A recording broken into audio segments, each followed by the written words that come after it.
Dear students, आज complex number के Hindi series में आप सबों को मैं बहुत इम्पोर्टेंट चीज़ बताने जा रहा हूँ।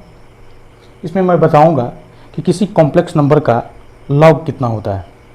लॉग 1, लॉग 2, लॉग 5 हमने बहुत पढ़ा है। अब किसी कॉम्प्लेक्स नंबर के साथ जब लॉग आ जाता है तो उसका वैल्यू कितना आता है, आइए देखते हैं।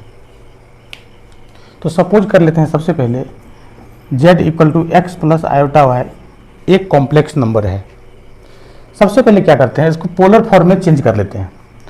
पोलर फॉर्म में इसको इस तरह से हम लोग लिखते हैं mod z into cos theta plus iota sine theta. ध्यान रहे थीटा एम्पलीट्यूड होता है, थीटा एम्पलीट्यूड होता है कॉम्प्लेक्स नंबर का। मॉडलस और एम्पलीट्यूड पर मेरा एक फुल वीडियो है, उसको आप लोग देख लीजिएगा। इससे आपको मॉडलस और एम्पलीट्यूड को कैसे फाइंड आउट करते हैं इससे रिलेटेड सारा कॉन्सेप्ट क्लियर हो जाएगा। अब नेक्स्ट क्या करते हैं, mod Z into cos theta plus iota sine theta को एक्सपोनेंशियल सीरीज से E to the power iota theta लिख देते हैं। अब दोनों तरफ बेस ई के साथ हम क्या करते हैं, लॉग लगा देते हैं। Taking log both side, taking log both sides. तो अब क्या हो जाएगा, log base E Z equal to log base E mod Z into E to the power iota theta.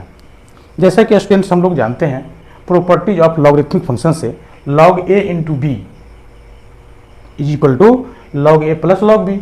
So log base E mod Z plus log base E to the power iota theta. Log base E mod Z plus, अब iota theta बाहर आ जाएगा, log का property है, तो iota theta into log base ई value भी ई। तो base और value दोनों इक्वल है तो इसका वैल्यू कितना हो जाएगा, 1 हो जाएगा, तो ये कैंसिल हो जाएगा यहाँ से। तो इस तरह से हमारा वैल्यू आ गया लॉग बेस ई mod Z plus iota theta. तो इसको आप लिख सकते हैं लॉग ई जेड, जेड क्या है, कॉम्प्लेक्स नंबर है।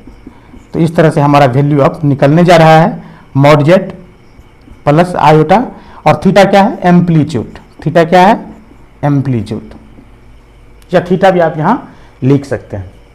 अब इसी को हम क्या करते हैं, वैल्यू आप इसमें रखते हैं, जेड का वैल्यू आप रख देते हैं। लॉग बेस ई जेड का वैल्यू है एक्स प्लस आयोटा वाई। अब लॉग बेस ई मॉड जेड का वैल्यू कितना होता है, under root X square plus Y square plus iota. Amplitude का वैल्यू कितना होता है, तो डिफरेंट क्वाड्रेंट में डिफरेंट होता है। जैसा कि हमने अपने प्रीवियस वीडियो में बताया कि थीटा एम्पलीट्यूड है, तो थीटा का फर्स्ट क्वाड्रेंट में tan inverse Y by X theta, second quadrant में pi minus theta, third quadrant में थीटा माइनस पाई, और फोर्थ क्वाड्रेंट में माइनस थीटा होता है। तो इसलिए इसको हम लिख देते हैं एम्पलीट्यूड, एम्पलीट्यूड। तो इस तरह से हमारा रिजल्टेंट वैल्यू आ जाता है किसी कॉम्प्लेक्स नंबर का।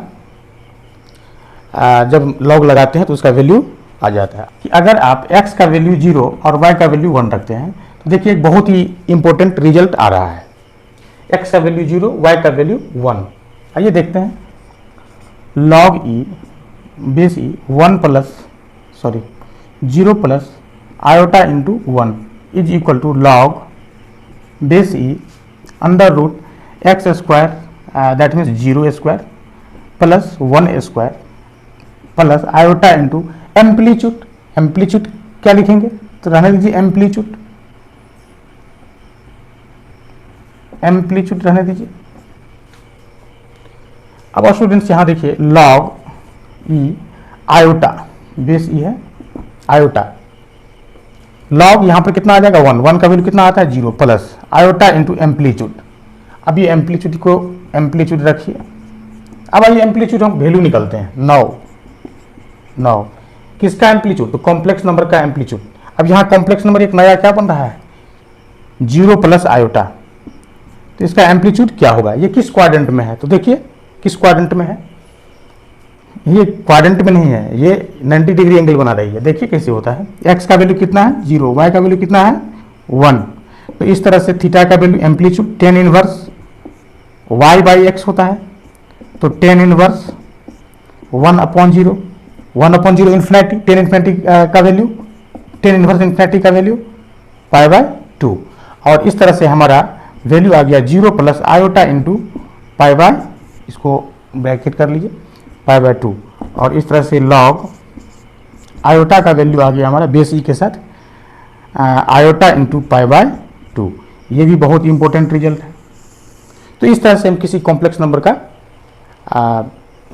लॉग लगा के उसका वैल्यू निकाल सकते हैं। अब आइए आगे इस पर एक एग्जांपल मैं आपको बता रहा हूँ जिससे आपका कॉन्सेप्ट क्लियर हो जाए। तो एग्जांपल फर्स्ट में हम लेते हैं z एक कॉम्प्लेक्स नंबर है 1 प्लस आयोटा, एक कॉम्प्लेक्स नंबर लिया सब। तो फार्मूला क्या था आपका, log base E z equal to log base E mod z plus iota into amplitude. तो अब देखिए इसका लॉग लेने के लिए हमें दो चीज़ की जरूरत होती है, पहला मॉड और दूसरा amplitude. So now mod Z equal to, mod Z का वैल्यू कितना हो जाएगा 1 स्क्वायर प्लस 1 स्क्वायर, यहाँ आयोटा है, आयोटा के साथ 1 लगा हुआ है तो वहाँ y का वैल्यू 1 हो जाएगा अंडर रूट 2। अब इस तरह से देखिए एम्पलीट्यूड का वैल्यू क्या होगा, तो आइए किस क्वाड्रेंट में है, तो सबसे पहले थीटा निकाल लीजिए, tan inverse mod under mod y upon x, और इस तरह से टेन इनवर्स y का वैल्यू देखिए 1 है, x का भी 1 है, तो टेन इनवर्स 1 का वैल्यू कितना होता है पाई बाय 4।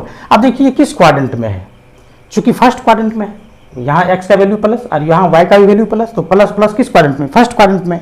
तो फर्स्ट क्वाड्रेंट में वैल्यू हमारा आ गया कितना पाई बाय 4, तो इसको अदर क्वाड्रेंट में फिर जाने की जरूरत नहीं, चूंकि फर्स्ट क्वाड्रेंट में हमें आ गया तो पाई बाय 4 इस तरह से आ गया, और इसीलिए इसको लिखेंगे एम्पलीट्यूड इसका क्या आ गया पाई बाय 4। अब इस इक्वेशन में हम वैल्यू को रख देते हैं, इक्वेशन फर्स्ट इसको सपोज कर लीजिए। So log 1 plus iota equal to, अब इसका लॉग यहाँ इसमें रख रहे हैं, लॉग बेस ई मॉड जेड का वैल्यू कितना है, मॉड जेड का value √2 plus iota into pi by 4, और इस तरह से हमारा आंसर आ जाएगा। इसको चाहिएगा तो 2 टू द पावर 1/2 भी लिख सकते हैं, 1/2 इधर आ जाएगा तो 1/2 log 2 भी लिख सकते हैं, नहीं लिखिएगा कोई बात नहीं है। फिर आइए स्टूडेंट्स हम सेकेंड एग्जाम्पल ले लेते हैं, z equal to -1 plus √3 iota. अब इसका सबसे पहले हम क्या करते हैं, मॉड निकालते हैं। तो मॉड कितना आ जाएगा, देखिए -1 का स्क्वायर प्लस अंडर रूट 3 का स्क्वायर, सब पूरे का अंडर रूट, और इस तरह से इसका वैल्यू देखिए 1 है, ये 3 है, तो आ जाएगा कितना अंडर रूट 4 आ जाएगा, और ये 2 आ जाएगा। मॉड का वैल्यू हमने निकाल लिया। अब आइए थीटा का वैल्यू हम निकालते हैं, तो थीटा का वैल्यू क्या आ जाएगा, tan inverse mod y upon x, तो y का वैल्यू कितना है √3, x का वैल्यू कितना है -1, और इस तरह से टेन इनवर्स, अब देखिए अंडर रूट 3 अपॉन -1, इसका क्या हो जाएगा -√3, और इसका मॉड है तो क्या होगा +√3। अब टेन इनवर्स √3 मतलब टेन कितना डिग्री का वैल्यू √3, तो लिखेंगे 60 डिग्री का, तो पाई बाय 3। अब यहाँ पर स्टूडेंट्स मैंने आपको कहा था कि एम्पलीट्यूड आपको फाइंड करना है। अब यहाँ आप देखिए कि ये किस क्वाड्रेंट